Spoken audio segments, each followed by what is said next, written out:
Hi friends, I welcome you all to Commerce Kaksha and I am Keshav Devra. So before beginning of our class, let me introduce myself. तो मैं एक CA finalist हूँ, chartered accountancy की final year का एक छात्र हूँ. मैंने अपनी CA इंटरमीडिएट ऑलरेडी क्लियर की हुई है और as of now I have been working with one of the big 5 auditing firms across the globe. तो दुनिया की 5 सबसे बड़ी ऑडिट फर्म्स में से एक ऑडिट फर्म में मैं एज एन ऑडिट आर्टिकल अपनी सेवा दे रहा हूँ एज ऑफ नाउ. वहाँ पे ट्रेनिंग ले रहा हूँ और I been privileged to work with some of the biggest corporates of India. तो हज़ारों करोड़ के रिवेन्यू वाली कंपनीज का ऑडिट करने का सौभाग्य मुझे मिला है और उन सब कंपनीज को ऑडिट कर कर उनका बुक्स ऑफ अकाउंट्स देखकर उनकी अकाउंटिंग प्रोसेस को समझकर और अकाउंटिंग को और प्रैक्टिकली जानकर जो भी मैंने सीखा है, आई ट्राई कि 11वीं 12वीं से ही जो भी स्टूडेंट्स को मैं पढ़ाता हूँ तो उनको थोड़ा सा अंडरस्टैंडिंग पर्सपेक्टिव से चीज़ों को पढ़ाऊँ, ना कि सिर्फ याद करने के पर्सपेक्टिव से पढ़ाऊँ.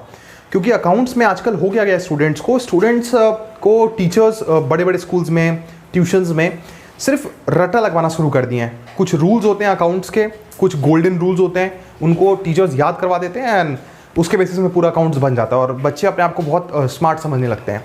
बट अल्टीमेटली जो बैकग्राउंड में लॉजिक है, जो कंसेप्ट है, वो नहीं समझ में आता. इसी के लिए होता है कि 11th 12th में तो आपको निकल जाएगा, चीज़ें अच्छी लगेंगी, आपसे सवाल बन जाएंगे. बट जब आप प्रोफेशनल कोर्सेज में जाएंगे, ऊंची स्तर की अकाउंटिंग पढ़ना आप चाहेंगे तो बहुत मुश्किल होता है. तो आई ट्राई कि मैं बचपन से ही, शुरू से ही बच्चों को काफ़ी उच्च स्तर की कंसेप्ट आधारित पढ़ाई कराऊं. एनीवेज, है ना, बहुत हिंदी हो गया आज के लिए. तो today's our agenda is journal entries, या फिर एक समझ लीजिए कि बहुत इंट्रोडक्शन है हमारे अकाउंट्स का. और शुरू के जो 3 लेक्चर्स मैं लेता हूँ अपनी अकाउंटिंग क्लास 11th का, उसमें बेसिकली मैं पूरा का पूरा कंसेप्ट पे आधारित डिस्कशन करता हूँ, ठीक है ना. तो बेसिकली आज हम लोग जानेंगे कि जर्नल एंट्री क्या होता है. आप लोग ने जर्नल एंट्री हमेशा सुना ही होगा. अकाउंट्स अगर आप लोग ने लिया है तो डेबिट, क्रेडिट, ये सब कुछ शब्द होते हैं अकाउंट्स के, आप लोग जानते होंगे.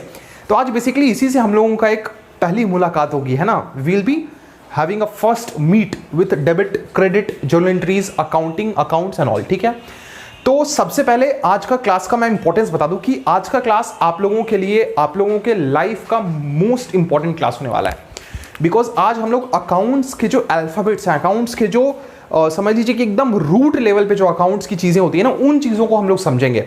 जो अकाउंट्स में सबसे बेसिक चीज़ें होती है उनको हम लोग समझेंगे. और इसको समझाने के लिए मैं आपको बताता हूँ कि मान लो कि आपको मैथ्स पढ़ना है. तो अगर आपको मैथ्स पढ़ना है तो आपको 0 to 9 तो आना ही चाहिए ना. अगर आपको 0 to 9 मतलब 1 2 3 4 काउंटिंग नहीं आएगी, 1 2 3 4 5 6 7 8 9 ये नंबर्स नहीं आएंगे तो आपको मैथ्स जीवन में कभी नहीं आ सकता है ना. That is the at least the basic requirement. वैसे ही मान लो कि अगर आपको इंग्लिश पढ़ना है तो आपको जो A to Z है, ABCDEFGH, एटलीस्ट जो अल्फाबेट्स है वो तो आने ही चाहिए.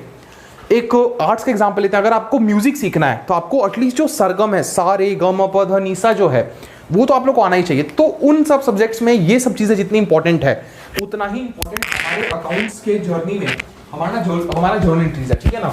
उतना ही इंपॉर्टेंट हमारे अकाउंटिंग में हमारा जर्नल एंट्रीज है. तो आज इसी जर्नल एंट्रीज को हम लोग एनालाइज करेंगे, इसी जर्नल एंट्री को हम लोग समझेंगे कि आखिर ये क्या होता है, what are these journal entries, ठीक है. तो बेसिकली ये समझ में आ रहा है कि नहीं यार, आज का क्लास बहुत ज़्यादा इंपॉर्टेंट है. और जिस लेवल की जर्नल एंट्री मैं आप लोग को अंडरस्टैंडिंग दूंगा, वो बहुत सारे प्रोफेशनल जो है, जो अकाउंटिंग फील्ड में काम कर रहे हैं, वो लोग भी सिर्फ जर्नल एंट्री पास किए जा रहे. दे नेवर अंडरस्टैंड कि आखिर जर्नल एंट्री के पीछे का क्या कंसेप्ट है, क्या जर्नल एंट्री का मतलब है, जर्नल एंट्री का मतलब क्या हो रहा है हमारे बुक्स में, किसी को कुछ पता नहीं है. तो ठीक है, तो before going into technical discussion मैं आपको पहले ये समझा दूं कि जर्नल एंट्री आखिर क्या होता है. तो हम लोग ने अपने पहले लेक्चर्स में ये समझा था कि हम लोग अकाउंट्स क्यों बना रहे हैं, why are we preparing books of accounts. तो हम लोग को समझ में आया था कि अकाउंट्स में हम लोग जितनी भी ट्रांजैक्शंस, जितनी भी चीज़ें हमारी बिजनेस में हो रही है, कहीं से माल आ रहा है, कहीं पे माल जा रहा है, कुछ कैश आ रहा है, कुछ कैश जा रहा है, कुछ खर्चा हो रहा है तो उसका पेमेंट कर रहे हैं, कुछ भी चीज़ हमारे बिजनेस में हो रहा है तो उसको हम लोग रिकॉर्ड कर लेते हैं एक बुक्स में. अच्छा चलो, 500 रुपये की सेल हुई, 2000 रुपये की परचेज हुई, 100 रुपये कैश आया, 500 रुपये कैश गया, तो उन चीज़ों को हम लोग अपने बुक्स में रिकॉर्ड करते हैं. और जर्नल एंट्री ही वो चीज़ है, वो चैप्टर है, वो डिस्कशन है, वो प्रोसेस है जहाँ पर हम लोग अपनी एंट्रीज को रिकॉर्ड करते हैं, ठीक है. तो रिकॉर्डिंग वाली चीज़ जो है जर्नल एंट्री में करते हैं. जो भी चीज़ हमारे बिजनेस में हो रहा है, जो भी ट्रांजैक्शंस हमारे बिजनेस में हो रहा है, उसको हम लोग लिखते हैं सिर्फ. तो journal entry is as simple as that. मान लो कि आपके यहाँ पे सेल हुआ, मान लो आपके यहाँ पे सेल हुआ तो आपने लिखा, मान लो कि आपकी क्लॉथ की बिजनेस है, ठीक है, तो आपने लिखा क्लॉथ सेल ऑफ ₹500, 500 रुपये का क्लॉथ बिका, एज सिंपल एज दैट. तो इतना ज़्यादा ईजी है जर्नल एंट्री. जर्नल एंट्री का मतलब यही है कि क्लॉथ सेल ऑफ ₹500 इसको कैसे रिकॉर्ड करते हैं. ये तो मैंने आपको चलो इंग्लिश में लिख लिया तो आपको समझ में आ रहा है. बट क्या अकाउंट्स में भी हम लोग ऐसे लिखते हैं, एक एक लाइन में लिखेंगे कि क्लॉथ सेल ऑफ 500, या कैसे लिखेंगे वही चीज़ हम लोग सीखेंगे। कहीं से आपने परचेज किया तो परचेज ऑफ क्लॉथ ₹2000, ₹1000। तो ये बेसिकली जर्नल एंट्री है। जर्नल एंट्री में हम लोग रिकॉर्ड करते हैं अपनी एंट्रीज, जो भी ट्रांजैक्शंस हमारे, जो भी फाइनेंशियल ट्रांजैक्शंस हमारे बुक्स में हो रहा है, जो भी ऐसी चीज़ें हमारी कंपनी में हो रहा है जिसका कुछ पैसा में वैल्यू है, उसको हम लोग बुक्स ऑफ अकाउंट्स में रिकॉर्ड करते हैं। That is what journal entry is all about. ठीक है। अच्छा, जर्नल एंट्री आजकल होता क्या है ना, स्कूल्स में दो तरह से जर्नल एंट्री सिखाई जाती है। ठीक है। Journal entries is being taught in schools in 2 ways, in 2 methods. ठीक है। तो क्या क्या मेथड्स हैं? एक मेथड जो है, एक मेथड है वो है traditional method. One method is a traditional method. ठीक है। एक मेथड हमारा है ट्रेडिशनल मेथड, और दूसरा मेथड जो हमारा है वो है मॉडर्न मेथड। ठीक है। अच्छा, और ट्रेडिशनल मेथड को हम लोग golden rules of journal entry के नाम से भी जानते हैं। आप लोग में से बहुत सारे लोग ये शब्द सुने होंगे, गोल्डन रूल्स। तो जो गोल्डन रूल्स है ना, वो ट्रेडिशनल मेथड है। तो आज हम लोग क्या ट्रेडिशनल मेथड के ऊपर डिस्कस करेंगे? नहीं, हम लोग गोल्डन रूल्स पे भी नहीं करेंगे डिस्कशन, और ना ही हम लोग मॉडर्न मेथड पे डिस्कशन करेंगे। ये सब का डिस्कशन हम लोग बाद की वीडियोस में करेंगे। तो भैया जब हम लोग ये भी नहीं पढ़ेंगे और ये भी नहीं पढ़ेंगे, और आप बोल रहे हैं कि जर्नल एंट्री बनाने का 2 ही मेथड है, तो हम लोग आज पढ़ेंगे क्या? तो हम लोग आज इन दोनों के पीछे का कंसेप्ट पढ़ेंगे। ठीक है। हम लोग आज इन दोनों के पीछे का कंसेप्ट पढ़ेंगे। ठीक है। जर्नल एंट्री बनाने का 2 तरीका, एक ट्रेडिशनल तरीका मतलब पुराने ज़माने का तरीका, और एक नए ज़माने का तरीका मॉडर्न मेथड मतलब नए ज़माने का तरीका। लेकिन हम लोग ना पुराना तरीका पढ़ेंगे ना नया तरीका पढ़ेंगे, हम लोग उस कंसेप्ट को जानेंगे, उस लॉजिक को जानेंगे जिनसे पहले के ज़माने में या आज या कभी भी जीवन में दुनिया में कभी भी जर्नल एंट्रीज बनाई जाती है। ठीक है। तो आप समझ रहे कितना इंपॉर्टेंट है। हम लोग कोई, अब इसमें क्या, इसमें 3 फॉर्मूलाज हैं, इसमें हो सकता है 4-5 फॉर्मूलाज हैं। तो हम लोग उन फॉर्मूलाज, उन थ्योरीज को नहीं याद करेंगे, हम लोग उसके कंसेप्ट को समझ लेंगे। और जब हम लोग कंसेप्ट समझ लेंगे तो हम लोग के लिए ये दोनों समझना बहुत आसान हो जाएगा। ठीक है। तो हम लोगों का बेसिक डिस्कशन आज कंसेप्ट या लॉजिक के ऊपर होने वाला है। अच्छा, इसको स्टार्ट करने के पहले एक छोटा सा डिस्कशन आप लोग से बहुत इंपॉर्टेंट है, बहुत इंपॉर्टेंट है। और उसी डिस्कशन को आगे बढ़ाते बढ़ाते हम लोग जर्नल एंट्रीज पे मूव ऑन करेंगे कि कोई भी ट्रांजैक्शंस हम लोग करते हैं, है ना। अभी बुक्स की बात छोड़ दीजिए, बिजनेस की बात छोड़ दीजिए, कोई भी ट्रांजैक्शन हम लोग करते हैं तो इसी का हम लोग एग्जाम्पल समझते हैं कि ट्रांजैक्शन का मतलब क्या होता है। मान लो कि आपके पास में एक गाड़ी है। ठीक है। आपके पास में एक गाड़ी है, पुरानी हो गई है, थोड़ी स्कूटी है, और वो स्कूटी लेने से थोड़ी पुरानी हो गई, आप उस स्कूटी को बेचना चाहते हैं। ठीक है। तो आप क्या करेंगे, आप मार्केट में जाएंगे, आप स्कूटी के किसी जो सेकंड हैंड स्कूटी शॉप है, आप उसके पास जाएंगे, आप बोलेंगे भैया मेरी स्कूटी ले लो और मेरे को कुछ जो आपकी जो स्कूटी की वैल्यू लगती है आप मेरे को पैसे दे दो। तो होगा क्या, आप स्कूटी जो है आप देंगे और मनी जो है आप लेंगे, है ना। स्कूटी आप गिव करेंगे और मनी जो है आप रिसीव करेंगे। अग्रीड। आप स्कूटी देंगे और पैसे लेंगे। इसी तरह मान लो आपको कुछ खरीदना है, मान लो आप मार्केट में गए, आपको एक टी शर्ट खरीदनी है, तो आप टी शर्ट की दुकान पे गए, आपने टी शर्ट वाले को पैसा दिया कि भैया लो 100 रुपये की टी शर्ट है, 200 रुपये की टी शर्ट है, आप टी शर्ट के पैसे लो और बदले में मेरे को टी शर्ट दो। तो आप पैसे देंगे उसको, दुकान को, और आप पैसे के बदले टी शर्ट लेंगे। तो इसको हमको ये देख के समझ में आ रहा है कि कोई भी ट्रांजैक्शन जो हो रहा है ना, वो ट्रांजैक्शन में 2 चीज़ें हो रही है साथ साथ में। हम लोग जिनसे ट्रांजैक्शन कर रहे हैं उनको क्या तो हम लोग कुछ दे रहे हैं और बदले में कुछ रिसीव कर रहे हैं, या फिर हम कुछ क्या हो रहा है, देखिए जैसे कोई भी ट्रांजैक्शन हो रही है तो उसमें 2 पार्टीज हैं। ठीक है। 2 पार्टीज हैं, या तो ये कुछ दे रहा है और ये इससे रिसीव कर रहा है, या फिर ये इसको कुछ दे रहा है और ये इससे कुछ रिसीव कर रहा है, मतलब वाइसी वर्सा। मान लो कि आप जा रहे हो टी शर्ट खरीदने, तो आप पैसे दे रहे हो, टी शर्ट ले रहे हो, या फिर अगर आप अपनी स्कूटी बेचने जा रहे हो तो आप अपनी स्कूटी दे रहे हो और बदले में पैसे ले रहे हो। तो 2 चीज़ें हो रही है, साथ साथ हो रही है। आप एक सामान दे रहे हो और उसके बदले में पैसा ले रहे हो, या फिर अगर आप पैसे दे रहे हो तो आप कोई दूसरा सामान ले रहे हो, है ना। ऐसा भी केस हो सकता है कि आप गए, आप अपने किसी फ्रेंड के पास हो, आपके पास एक बहुत अच्छी डायरी है। ठीक है। बट आपको इस डायरी का काम नहीं है, आपको इस डायरी की काम नहीं है, आपके पास ये डायरी जिसकी 100 रुपये वैल्यू है, इसकी काम नहीं है, और आपके फ्रेंड के पास ऐसे बहुत सारे मार्कर्स हैं जिसका आपके फ्रेंड को काम नहीं है। तो आप अपनी डायरी उनको दे दो और आप अपने फ्रेंड से मार्कर्स ले लो। तो हो सकता है कि आप, अभी हमने क्या एग्जांपल देखा, हमने देखा कि आपको कुछ भी ट्रांजैक्शन करना है तो आप गुड्स दोगे, आप कोई सामान दे रहे हो और उसके बदले में आप पैसे ले रहे हो, या फिर आप पैसे दे रहे हो तो आप उसके बदले में सामान ले रहे हो। अग्रीड। दूसरा केस ये हो सकता है कि आप एक तरफ से सामान दो और दूसरी तरफ से वो भी आपको सामान दे। मान लो कि आप कॉपी दी अपने फ्रेंड को, और आपका फ्रेंड आपको उसके बदले में पेन दे दिया। बट ये चीज़ समझ में आ रहा है, this thing we are understanding कि कभी भी कोई भी ट्रांजैक्शन होगा, फाइनेंशियल ट्रांजैक्शन, तो दो चीज़ें होंगी साथ साथ में। क्या तो एक सामान यहाँ से जाएगा, उसके बदले में पैसा आएगा, नहीं तो पैसा जाएगा सामान आएगा, नहीं तो एक सामान के बदले दूसरा सामान आएगा। लेकिन समझने वाली चीज़ है कि दो चीज़ें तो होंगी एक साथ, दो चीज़ें तो एक साथ होंगी। और अकाउंट्स जिन्होंने बनाया ना, वो लोग भी बहुत एक्सपर्ट थे। उन्होंने बोला कि यार कोई भी ट्रांजैक्शन होगा तो दो चीज़ें तो होंगी, एक सामान जाएगा तो दूसरा आएगा, दूसरा जाएगा तो पहला आएगा, कैश जाएगा तो सामान आएगा, सामान जाएगा तो कैश आएगा। तो उन्होंने बोला कि हम लोग जो भी अकाउंट्स बनाएंगे ना, हम लोग अकाउंट्स ड्यूअल एस्पेक्ट से बनाएंगे। हम लोग अकाउंट ड्यूअल एस्पेक्ट से बनाएंगे। इसका मतलब क्या है? इसका मतलब है कि हम लोग कोई भी ट्रांजैक्शन को रिकॉर्ड करेंगे ना अगर अपने बुक्स में, तो दोनों चीज़ों को रिकॉर्ड करेंगे। मान लो आप किसी को पैसा दे रहे हो और आप उसके बदले में कोई टी शर्ट ले रहे हो, ठीक है, आप कोई को पैसा दे रहे हो और उसके बदले में टी शर्ट ले रहे हो, तो आप सिर्फ ये नहीं रिकॉर्ड करोगे कि आपने टी शर्ट लिया, या आप सिर्फ ये नहीं रिकॉर्ड करोगे कि आपने पैसा दिया, आप दोनों चीज़ रिकॉर्ड करोगे कि आपने पैसा दिया और टी शर्ट लिया। और इसी चीज़ को ध्यान में रखते हुए हम लोग अकाउंट्स में ड्यूअल एस्पेक्ट फॉलो करते हैं। We follow dual aspect in accountancy and that is why accounts में कोई भी ट्रांजैक्शन होगा, कोई भी एंट्री हम लोग अकाउंट में पास करेंगे तो उसमें हम लोग एटलीस्ट दो चीज़ों को रिकॉर्ड करेंगे, दो साइड्स होंगे उसके, ठीक है। अच्छा, मैं आपको एक चीज़ और समझाता हूँ। हम लोग कोई भी नंबर लिखते हैं, जैसे कि मैंने लिखा 1, या फिर मैंने लिखा 5, या फिर मैंने लिखा 8, या फिर मैंने लिखा 1004, कुछ भी मैं लिखता हूँ, तो ये जो 1 है, 5 है, 8 है, 1004 है, ये क्या तो प्लस हो सकता है, नहीं तो माइनस हो सकता है। क्या तो ये एक पॉजिटिव नंबर हो सकता है, either it can be a positive number और otherwise it can be a negative number, है ना।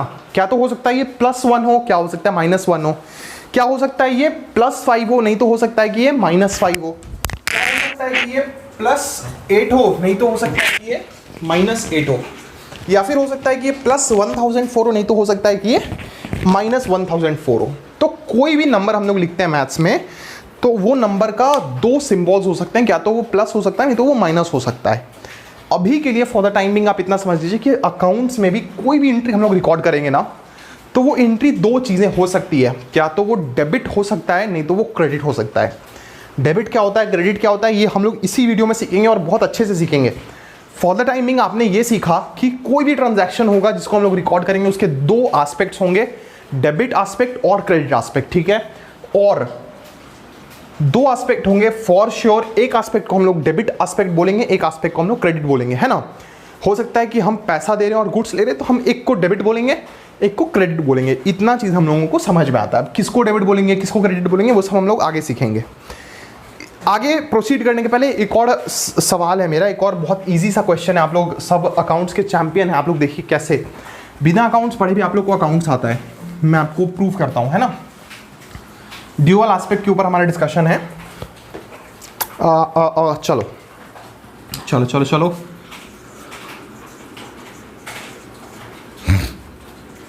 एक बहुत जनरल डिस्कशन करते हैं। आपके घर में आपके पापा हो सकता है बिजनेस करते हो सकता है जॉब करते हो, आपकी मम्मी हो सकता है बिजनेस करती हो, जॉब करती हो, या घर संभालती हो, या कुछ भी, मतलब आपके चाचा फूफा ताऊ कोई भी हो सकता है काम करते हो, बिजनेस करते हो, जॉब करते हो, कहीं एम्प्लॉयड हो, कोई प्रोफेशनल हो, है ना। तो आपको क्या लगता है कि वो लोग क्यों काम कर रहे हैं, वाई आर दे वर्किंग? तो बहुत ऑब्वियस आंसर आएगा कि भाई कितना इजी सवाल पूछ रहे हैं यार, हम लोग से थोड़ा हाई फाई सवाल पूछिए, थोड़ा एडवांस क्वेश्चन पूछिए। एडवांस भी पूछेंगे बट अभी बहुत बेसिक सवाल का जवाब दीजिए कि कोई भी बंदा कोई काम क्यों करता है, कोई भी वर्क, कोई भी जॉब, कोई भी ड्यूटी क्यों करता है। सीधा सा जवाब है कि भाई उनको पैसा चाहिए, दे need money for this. But मैं आपको थोड़ा सा सोचने के लिए बोलूँगा कि क्या रियल में उनको पैसा चाहिए? Do they need money really, और they need money for something else? क्या उनको पैसे से मतलब है, या फिर वो पैसा किसी और काम के लिए चाहते हैं? क्या उनको पैसा चाहिए या फिर पैसा से मिलने वाले सामान चाहिए? मतलब मान लो कि कोई आदमी कहीं जॉब कर रहा है और उसको उस कंपनी ने बोला कि मैं आपको 10 लाख रुपए पर मंथ दूंगी, बट आपके साथ एक कंडीशन है कि आप उस 10 लाख को कहीं खर्च नहीं कर सकते हैं। वो 10 लाख रुपए का नोट आपको अपने पास रखना पड़ेगा, उसको आप खर्च बिल्कुल भी नहीं कर सकते हैं। तो आप बताओ कि क्या वो आदमी उस 10 लाख का नोट जो है उसको खाएगा, उस पैसे को खाएगा? अगर उसको भूख लगेगी तो उसको खा लेगा क्या? नहीं ना। या फिर उसको मान लो नहाने का मन होगा तो वो पैसे से नहा लेगा क्या उस 10 लाख रुपए से? नहीं। या फिर उसको कपड़ा, उसको ठंड लगेगी वो कपड़ा पहनना चाहेगा, तो क्या वो 10 लाख रुपए का नोट पहन लेगा क्या, या नोट ओढ़ लेगा क्या? नहीं। तो हम लोगों को ये समझना चाहिए कि हम लोग पैसे की ज़रूरत नहीं है। We ultimate objective of working is not money, is buying the things which can be bought from money. वो चीज़ें चाहिए हमको जो हम लोग पैसे से खरीद सकते हैं। मान लो आप पैसा इसलिए कमा रहे हो कि आप उस पैसे से जब आपको भूख लगे तो आप खाना खरीद के खा सको। आप पैसा इसलिए जमा कर रहे हो कि आपको जब प्यास लगे तो आप उस पैसे से पानी खरीद के पी सको, है ना। आप पैसा इसलिए इकट्ठा कर रहे हो, इसलिए कमा रहे हो कि जब आपको ठंड लगे तो आप चादर खरीद के ओढ़ सकते हैं, आप घर खरीद के उस घर में रह सकते हैं। तो पैसे का घर आप नहीं बनाओगे, पैसे को आप नहीं खाओगे, पैसे से मिलने वाली चीज़ों की ज़रूरत है आपको, इसी के लिए आप पैसा कमा रहे हो, ठीक है। तो एक चीज़ हमको समझ में आता है कि यार हम लोग जो जॉब करते हैं, बिजनेस करते हैं, वो पैसे के लिए नहीं करते हैं, पैसे से मिलने वाले सामान के लिए करते हैं, ठीक है। अच्छा भैया एक बात बताइए कि हम लोग क्या सिर्फ सामान के लिए करते हैं? सिर्फ हम लोगों को गुड्स चाहिए या फिर हम लोगों को कुछ और भी चाहिए? Do we need goods only? क्या हम लोगों को सिर्फ पैसे से सामान चाहिए, गुड्स चाहिए, या फिर गुड्स के अलावा भी कुछ सामान चाहिए, कुछ और चीज़ चाहिए? Do we need goods only और do we need something else as well, है ना। बहुत सिंपल सा क्वेश्चन है। तो एक बात बताओ, आप लोग के घर में इलेक्ट्रिसिटी तो सबके यहाँ पे होगा, बिजली तो होगी, है ना। तो आप एक बात बताओ कि जब आप बिजली का बिल पेमेंट करते हो, बिजली का बिल पेमेंट करते हो पैसे में, है ना। तो जब आप बिजली का बिल पेमेंट करते हो तो उस बिल के अगेंस्ट में आपको क्या मिला है? क्या आपको कोई गुड्स मिला है जिसको आप छू सकते हैं? आप बिजली का बिल पेमेंट किए तो उसके बदले में आपको पंखा मिला है, या फिर पंखा जिस इलेक्ट्रिसिटी से चल रहा है वो इलेक्ट्रिसिटी मिली है? तो आपको एक चीज समझना पड़ेगा कि पैसा हम लोगों को सिर्फ और सिर्फ गुड्स के लिए नहीं इंपॉर्टेंट है, कुछ और भी चीज है जिसके वजह से हम लोग को पैसा जरूरत है। क्या चीज है वो? That things are called services. हम लोगों को पैसे से सर्विस की भी रिक्वायरमेंट है, हम लोगों को पैसे से सर्विसेज की भी रिक्वायरमेंट है। आप मान लो अपने मोबाइल फोन में रिचार्ज कर रहे हैं, ठीक है, और उस रिचार्ज से आप इंटरनेट एक्सेस कर रहे हैं, या फिर आप अपने किसी फ्रेंड से बात कर रहे हैं। तो फ्रेंड से बात करने में कौन सा गुड्स मिला आपको? आपने फ्रेंड को कॉल किया, आपके मोबाइल से 20 रुपये बैलेंस खत्म हो गया, वो 20 रुपये बैलेंस के बदले में आपको कौन सा गुड्स मिला? कोई गुड्स नहीं मिला, आपको सर्विस मिली, आपको सेवा मिली, है ना। आप फ्रेंड से बात करो तो आपको खुशी मिली, है ना। तो उसके बदले में आपने पैसा पेमेंट किया है। तो हम लोगों को एक चीज क्या हम लोग कंक्लूड की है कि हम लोग पैसा सिर्फ गुड्स के लिए नहीं चाहते। We don't need money only for goods, we need money for goods as well as for services. हम लोग को पैसा जो चाहिए वो सिर्फ गुड्स के लिए नहीं चाहिए। गुड्स इज इंपॉर्टेंट, गुड्स जरूरी है, शर्ट जरूरी है, पैंट जरूरी है, बिजली है हमारे पास, बट हमको पंखा जरूरी है। We need air conditioners, we need home, हमको घर चाहिए, we need a house, but only goods no, we need services as well. हमको मोबाइल फोन की सर्विसेज चाहिए, हमको इंटरनेट की सर्विसेज चाहिए, हमको जो है इलेक्ट्रिसिटी चाहिए, इलेक्ट्रिसिटी इज ऑल्सो सर्विस, है ना। तो बहुत सारी हमको सर्विसेज की भी रिक्वायरमेंट है। अब मान लो कि आपके घर में कोई मेड है, आपके घर में कोई काम करने वाली कोई बाई आती है या कोई मासी आती हैं, तो आप एक बात बताओ कि वो मासी आपको कोई सामान दे के जाती है या फिर आपको सर्विस दे के जाती है, साफ सफाई करने की सर्विस दे के जाती है, आपके जो गंदे कपड़े हैं उनको साफ करके जाती है। So this is a question and the answer two is obvious कि भाई कोई गुड्स नहीं मिल रहा है मेरे को, कोई सर्विस मिल रहा है, कोई सेवा मिल रही है। वो आती है और वो सेवा प्रदान करती है, आपके घर में जो भी गंदगी उनको साफ करती है, आपके कपड़े धोती हैं, आपके हो सकता है जूठे बर्तन धोती हों।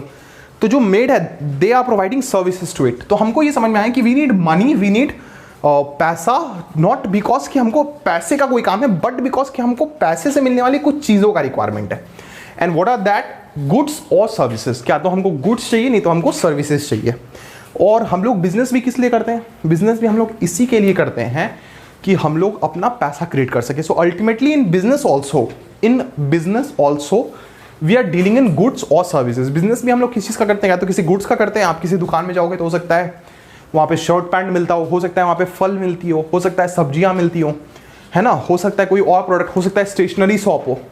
तो इन सब जगह पे हमको क्या मिलेगा? गुड्स मिलेगा। और हो सकता है कि कुछ सर्विस मिलता हो, जैसे आप कहीं पे गए, वहाँ पे आपको हेयर कटिंग की सर्विसेज मिलती है। आप कहीं पे गए, बहुत लंबे लंबे बाल थे और आप बाल कटिंग करवाए, हेयर कटिंग कराया आपने अपना, तो वहाँ पे कोई गुड्स नहीं मिला आपको, बट सर्विसेज मिला। तो जो भी बिजनेसेस होता है ना, उस बिजनेसेस में भी गुड्स उनको मिलता है और उनको सर्विसेज, मतलब क्या तो वो गुड्स बेचते हैं, नहीं तो वो सर्विसेज बेचते हैं। और कोई भी बिजनेस भी गुड्स या सर्विसेज ही लेता है, लोगों से पैसा ले रहा है, वो लोगों को अपना माल बेच रहा है और लोगों से पैसा ले रहा है। या फिर मान लो कि एक बिजनेस को भी अपना माल डिलीवर कराना है, तो उनको भी ट्रांसपोर्टेशन की सर्विसेज चाहिए। तो these things will be discussing. तो हम लोगों को अकाउंट्स में जो रिकॉर्ड करना है ना, हम लोगों को भी बेसिकली फर्स्ट लेवल में गुड्स या सर्विसेज रिकॉर्ड करना है, ठीक है।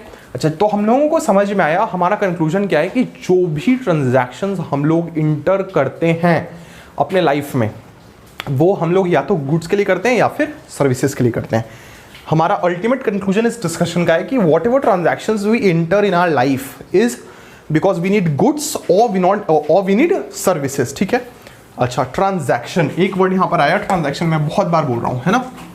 ट्रांजैक्शन को किसी को पता है कि हिंदी में क्या बोलते हैं? What do we call transactions in Hindi? तो हमारा डिस्कशन हुआ ट्रांजैक्शंस के ऊपर, ठीक है, अग्रीड। अच्छा, ट्रांजैक्शन को हिंदी में हम लोग बोलते हैं लेन देन। ट्रांजैक्शन को हम लोग हिंदी में बोलते हैं लेन देन, ठीक है। इसका मतलब क्या है? ट्रांजैक्शन में अभी हमने यहाँ डुअल एस्पेक्ट पढ़ा, मैं थोड़ा सा कोरिलेट कर रहा हूँ चीज़ों को, ठीक है। I am just trying to correlate the things. तो हम लोग अकाउंट्स में रिकॉर्ड ट्रांजैक्शंस करते हैं, ट्रांजैक्शंस को हिंदी में लेन देन बोलते हैं। और ट्रांजैक्शंस का अभी अभी हमने थोड़ा देर पहले सीखा कि हम लोग ट्रांजैक्शन करते हैं तो कोई भी ट्रांजैक्शन करें उसमें दो एस्पेक्ट होते हैं, एक एस्पेक्ट लेने का और एक एस्पेक्ट देने का। इसी के लिए इसको हिंदी में हम लोग लेन देन बोलते हैं, है ना। तो हम लोगों को क्या समझ में आया कि कोई भी जर्नल एंट्री में हम लोग ट्रांजैक्शंस को रिकॉर्ड करते हैं। इसका मतलब जर्नल एंट्री बनाना है तो मैं लिखूंगा, अगर मान लो कि आप गए मार्केट में, आपने टी शर्ट खरीदा, तो आप लिखोगे टी शर्ट लेट्स से आपने टी शर्ट खरीदा तो T shirt purchase for cash ₹500। आपने 500 रुपये में एक टी शर्ट खरीदा, तो आप इसकी अकाउंटिंग कैसे करेंगे? आप इसकी अकाउंटिंग करेंगे T shirt purchase for cash ₹500, है ना। ऐसे ही हम लोग अकाउंटिंग करेंगे इसकी, ऐसे ही हम लोग इसकी अकाउंटिंग करेंगे कि हमने 500 रुपये में 500 रुपये कैश देकर टी शर्ट खरीदा। तो इसका मतलब क्या है कि कोई भी ट्रांजैक्शन हो रही है ना, तो उसमें दो चीजें हो रही है, एक तो आपके पास में टी शर्ट आ रहा है और आपके पास से कैश जा रहा है। ट्रांजैक्शन का हिंदी में मतलब भी यही होता है, लेन देन करना। और इसमें दो चीजें होती है, साइमल्टेनियसली होती हैं, साथ साथ होती हैं। क्या होती हैं? लेन और देन। लेन मतलब टू रिसीव और देन मतलब टू गिव, है ना। अच्छा, हम लोग इसका एग्जांपल देखते हैं, to receive and to give. लेन मतलब टू रिसीव एंड देन मतलब टू गिव। मान लो कि कोई भी ट्रांजैक्शन का एग्जांपल लेते हैं, हम लोग अपना फेमस क्लासिक टी शर्ट का एग्जांपल लेते हैं। तो आप अगर टी शर्ट खरीदने गए तो आपको क्या मिला? आपको मिला टी शर्ट। तो आपने क्या लिया? आपने लिया टी शर्ट। और आपने क्या दिया? What did you give? आपने दिया कैश। और टी शर्ट की वैल्यू कितनी थी? टी शर्ट की वैल्यू थी ₹500। और आपने कैश कितना दिया? आप दुकानदार के पास जाएंगे, दुकानदार ने बोला कि भाई टी शर्ट 500 रुपए की है, तो आपने बोला कि भाई ठीक है 500 रुपए की टी शर्ट मेरे को देते और बदले में मैं कैश आपको 100 रुपए दूंगा। दुकानदार आपको टी शर्ट देगा क्या? नहीं देगा। तो हमको ये समझ में आ रहा है कि टी शर्ट हमने 500 की खरीदी, तो बदले में हमको कैश कितना देना पड़ा होगा? We must have given ₹500। 100 के 5 नोट आपने दिए होंगे। तो यही एक ट्रांजैक्शन होता है। ट्रांजैक्शन में दो पार्ट्स होते हैं, एक तो लेने वाला पार्ट, एक देने वाला पार्ट। क्या लिया हमने? टी शर्ट लिया। कितने का लिया? 500 रुपए का लिया। क्या दिया हमने कैश दिया। और कितना कैश दिया हमने? 500 रुपया ही कैश दिया। विच मीन्स कि टी शर्ट की वैल्यू और कैश की वैल्यू, दोनों की वैल्यू सेम है। टी शर्ट की भी वैल्यू 500, कैश की भी वैल्यू 500। और कोई एग्जांपल लेते हैं। मान लो कि आपने दुकान पे गया, आपको एक पेन की जरूरत थी, ये पेन आपने लिया। इस पेन का प्राइस था 30 रुपीज़, कितने? 20 रुपये, 20 रुपीज़, है ना। तो आपने दुकानदार को बोला कि भैया मेरे को एक पेन चाहिए। तो दुकानदार ने आपको क्या दिया? दुकानदार ने आपको क्या दिया मतलब आपने क्या लिया? दुकानदार ने आपको ये पेन दिया। तो हम किसकी रिकॉर्डिंग कर रहे हैं? हम आपके पर्सपेक्टिव से रिकॉर्डिंग कर रहे हैं। आपने क्या लिया? आपने लिया पेन लिया। क्या लिया? पेन। कितने रुपए की पेन लिया? 20 रुपीज़ की पेन। और बदले में दुकानदार ने क्या दिया? दुकानदार को आपने क्या दिया? आपने दुकानदार को दिया कैश, या हो सकता है कॉइन्स दिया। कितने रुपए की कॉइन्स दिया आपने? 20 रुपए की कॉइन दिया। तो यहाँ पे भी हम देखेंगे कि जितना का आपने लिया उतना ही आपने दिया, ठीक है। और कोई एग्जांपल देखते हैं। मान लो कि आपके पास एक पुरानी स्कूटर थी या पुरानी मोटरसाइकिल थी। आपने उस पुरानी मोटरसाइकिल को अपने किसी फ्रेंड को बेचना है। आपका फ्रेंड एक मोटरसाइकिल लेना चाह रहा है और आपके पास एक पुरानी मोटरसाइकिल है। तो आपने अपने फ्रेंड को बोला कि भाई ये 20,000 रुपये की मोटरसाइकिल है, इसकी अभी कॉस्ट 20,000 है, मैं 20,000 रुपये में बेचने के लिए तैयार हूँ। तो आपने वो मोटरसाइकिल बेच दी अपने फ्रेंड को, तो आपने अपने फ्रेंड को क्या दिया होगा? आपने अपने फ्रेंड को मोटरसाइकिल दी होगी, और बदले में फ्रेंड ने आपको क्या दिया? फ्रेंड ने आपको उसके बदले में 20,000 रुपये कैश दिया, है ना। तो आपको क्या मिला? आपको क्या रिसीव हुआ? क्या रिसीव हुआ आपको? आपको रिसीव हुआ कैश। कितना कैश? 20,000। और आपके पास से क्या गया? आपने क्या दिया? आपने क्या गिव किया? आपने गिव किया मोटरसाइकिल, ठीक है। कितना की? 20,000 रुपये की।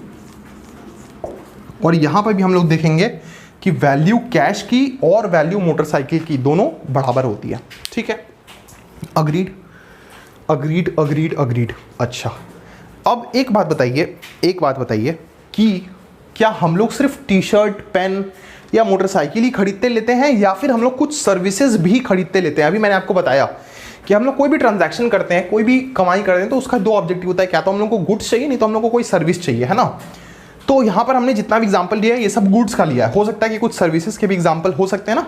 आपने दुकान पे गया और आप किसी बिजली बिल आपने भरा, है ना, आपके घर में बिजली आती है और उसका बिल आपने भरा, तो लेट्स से कि आपके बिजली बिल 500 रुपीज़ आया है। तो आप क्या करोगे? आप दुकान पे जाओगे, बिजली बिल वाली दुकान पे, और आप बोलोगे भाई हमारा 500 का बिजली बिल आया, आप जमा कर लीजिए और हमको उसका रिसिप्ट दे दीजिए।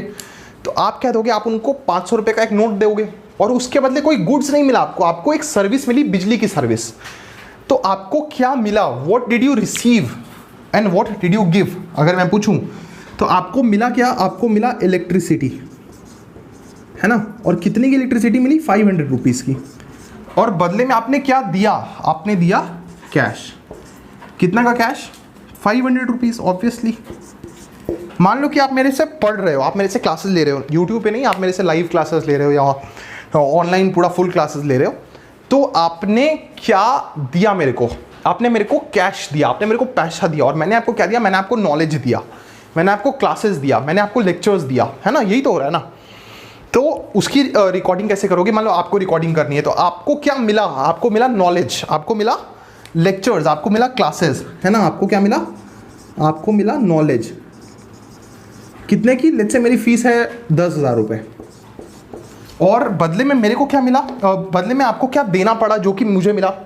मैंने आपको नॉलेज दिया, तो आपको नॉलेज मिला, और बदले में आपने मुझे क्या दिया? आपने मेरे को कैश दिया। आपने मेरे को कैश दिया। कितना का कैश दिया? 10,000 रुपये का कैश दिया, है ना। तो हम लोग क्या देख रहे हैं कि गुड्स का केस हो या फिर सर्विसेज का केस हो, चीज़ें साथ साथ चलती है। जितना रुपया आप लेते हो उतना ही का सामान, जितना वैल्यू का आप कुछ लेते हो उतना ही आपको कैश देना पड़ता है सामने वाली पार्टी को, है ना। तो यहां तक हमारा कंसेप्ट, यहां तक हमारा फंडामेंटल क्लियर है।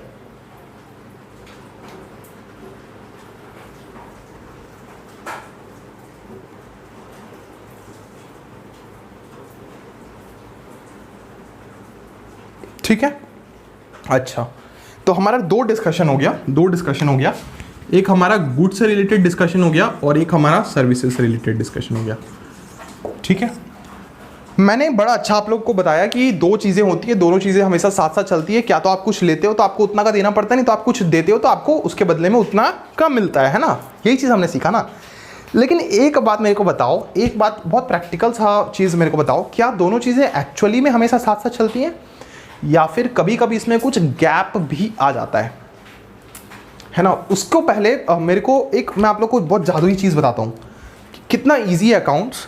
अभी आपने लेना देना ये सब तो सीख लिया ना।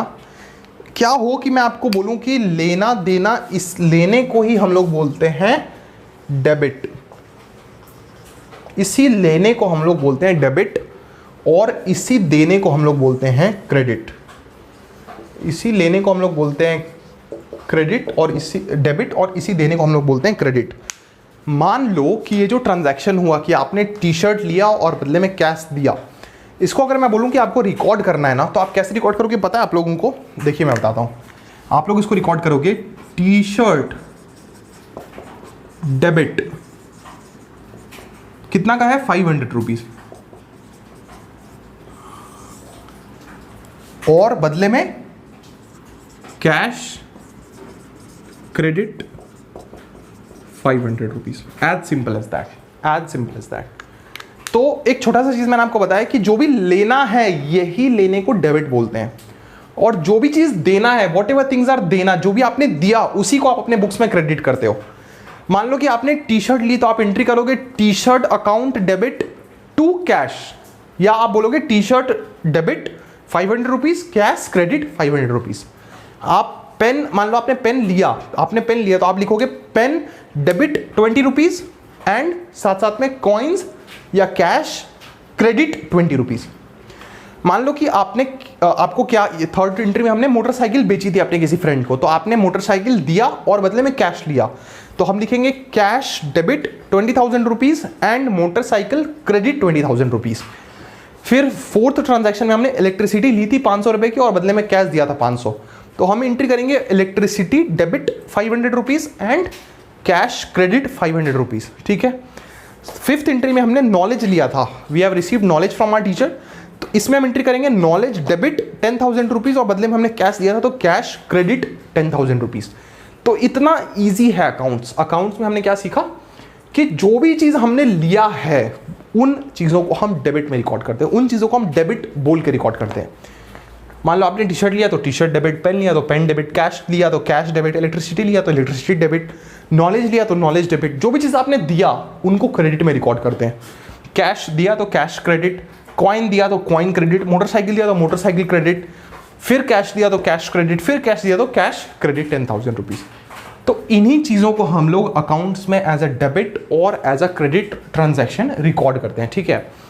अच्छा, मैंने बड़ा अच्छा से आप लोगों को समझाया कि देखिए आप टी शर्ट लेंगे तो आपको कैश देना पड़ेगा, आप पेन लेंगे तो आपको कॉइन या कैश देना पड़ेगा, आप मोटरसाइकिल बेचेंगे तो आपको कैश मिलेगा, आप इलेक्ट्रिसिटी लेंगे तो आपको कैश देना पड़ेगा, आप नॉलेज लेंगे तो आपको कैश देना पड़ेगा।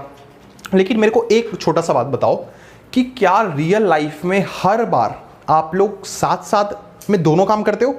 मान लो कि आपने अपने फ्रेंड को बोला कि भाई मोटरसाइकिल तुम लेना चाहता है, ठीक है, मेरे को 20,000 रुपया दे दो और मोटरसाइकिल ले जाओ। आपकी फ्रेंड ने बोला कि ठीक है यार तुम ऐसा कर, तो मेरे को मोटरसाइकिल आज दे दे, मेरे को 3-4 दिन में कहीं से पैसे आने वाले, मैंने पापा को बोला है कि पैसे देने के लिए, तो मेरे को पापा 3-4 दिन में पैसे देंगे, तो मेरे को पापा पैसे देंगे तो मैं तुमको पैसा दे दूंगा, बट तू मोटरसाइकिल आज दे दे। तो मोटरसाइकिल मेरे को आज दे दे और पैसा मैं तेरे को 3-4 दिन बाद दे दूंगा। ऐसा भी तो हो सकता है ना रियल लाइफ में। या फिर आपके कोई किराना वाले दुकानदार है तो आप उनसे यूजुअली किराना की डीलिंग करते हो, रोज किराना की सामान लेके आते हो, तो कभी कभी आप ही बोलते हो कि भैया सामान अभी दे दो और खाते में लिख लेना, महीने में अपना हिसाब हो जाएगा। तो सामान आप आज दे दो, पैसे मैं महीने के अंत में, महीने के आखिर में आपको दे दूंगा। ऐसा भी तो होता है ना। तो रियल लाइफ में हमेशा चीजें साथ साथ नहीं होती हैं, कभी कभी उसमें थोड़ा सा टाइम गैप भी हो सकता है। इसका मतलब क्या है? इसका मतलब यह है कि हो सकता है कि आप अपनी गाड़ी आज दे दो, आप अपनी मोटरसाइकिल आज दे दो, बट पैसे आपको मोटरसाइकिल के 5 दिन के बाद में मिले। हो सकता है कि आप पेन आज खरीद लो, बट आपको पेन का पेमेंट हो सकता है कि 10 दिन के बाद करना पड़े। तो आइए हम लोग सीखते हैं कि उसको हम लोग कैसे लिखते हैं अपने अकाउंट्स में, है ना। देखो, एक चीज मैंने बताया कि कभी भी होगी तो दो चीजें एक साथ होंगी। तो ऐसा तो है नहीं कि हम लोग जो है मोटरसाइकिल, या मान लो कि हम लोग पेन आज ले रहे हैं और पैसा हम लोग अगर 10 दिन के बाद देंगे, तो हम लोग लिख लेते हैं कि पेन हम लोग ने लिया लेकिन पैसे नहीं दिया, पैसे जब देंगे तो पैसे का रिकॉर्डिंग कर लेंगे। ऐसा नहीं होता है। तो हम लोग को दो चीज़ें तो एटलीस्ट लिखनी ही पड़ेगी। तो आप एक बात बताओ कि आपने ये पेन लिया, तो आपको क्या मिला? आपको मिला पेन। आपने पेन लिखा, 20 रुपये का आपने पेन लिया, ठीक है, और बदले में आपको कैश देना था जो कि आपने नहीं दिया। अगर एक बात बताओ कि आपने कैश देना था और आपने कैश नहीं दिया, तो आपने क्या दिया? आपने दिया एक प्रॉमिस। आपने क्या दिया? आपने एक प्रॉमिस दिया। क्या प्रॉमिस दिया? कि ठीक है, मैं पेन ले जा रहा हूं आपसे, आज मैं इसका पैसा नहीं दे रहा हूं, बट मैं आपको 10 दिन के बाद या 5 दिन के बाद या 2 दिन के बाद मैं आपको पेन का पैसा दे दूंगा। तो आपने पेन लिया लेकिन आपने कैश नहीं दिया, आपने प्रॉमिस दिया, ठीक है। तो इसको हम लोग बुक्स में कैसे लिखेंगे? इसको हम लोग लिखेंगे पेन ₹20 डेबिट, ठीक है, प्रॉमिस टू पे ₹20 क्रेडिट, ठीक है। यही तो हुआ ना। आपने पेन लिया 20 रुपए का, तो आपने पेन को डेबिट किया, और प्रॉमिस आपने दिया कि आपको 20 रुपए देना है, तो आपने प्रॉमिस टू पे को क्रेडिट कर दिया। अकाउंट्स में क्या है ना कि हम लोग प्रॉमिस टू पे नहीं लिखते हैं। क्यों नहीं लिखते हैं? मान लो कि आपने 10 लोगों से पेन लिया, है ना, आपने किसी से पेन लिया, किसी से पेंसिल लिया, किसी से शार्पनर लिया, किसी से टी शर्ट लिया, तो अगर आप सबको लिखोगे प्रॉमिस टू पे प्रॉमिस टू पे प्रॉमिस टू पे, तो पता ही नहीं चलेगा कि किसका प्रॉमिस कौन सा है। तो अपने लोग क्या करते हैं, अकाउंट्स में चीज़ों को सिंप्लीफाई करने के लिए हम लोग लिख लेते हैं कि किसका, आपने मान लो कि आपने पेन जो लिया वो आपने केशव भैया से लिया, तो आप अकाउंट्स में लिख लोगे केशव भैया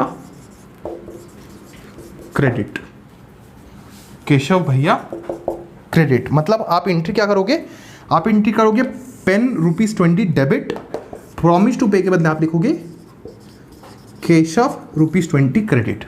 ठीक है, तो ये हमारी एक और एंट्री हो गई। इसका एक और एग्जांपल समझते हैं। मान लो आपने गाड़ी दिया और बदले में आपने पैसे नहीं लिया, आप लोगों की ठीक है पैसा मेरे को तुम बाद में देना, तो आप क्या एंट्री करोगे, आप एंट्री करोगे कि आपने प्रॉमिस रिसीव किया, आपने प्रॉमिस लिया किसी से कि वो आपको फ्यूचर में पैसा देगा और बदले में अभी आपने उसको गाड़ी दिया। ठीक है, तो इसको हम लोग कैसे रिकॉर्ड करेंगे, इसको हम लोग रिकॉर्ड करेंगे ऐसे। आपने अभी प्रॉमिस लिया, मान लो कि मेरे फ्रेंड का नाम है लेट्स से राहुल, तो मैंने राहुल को डेबिट किया एंड राहुल को मैंने डेबिट किया ₹20,000 की बाइक थी और मैंने बाइक को क्रेडिट में लिखा ₹20,000।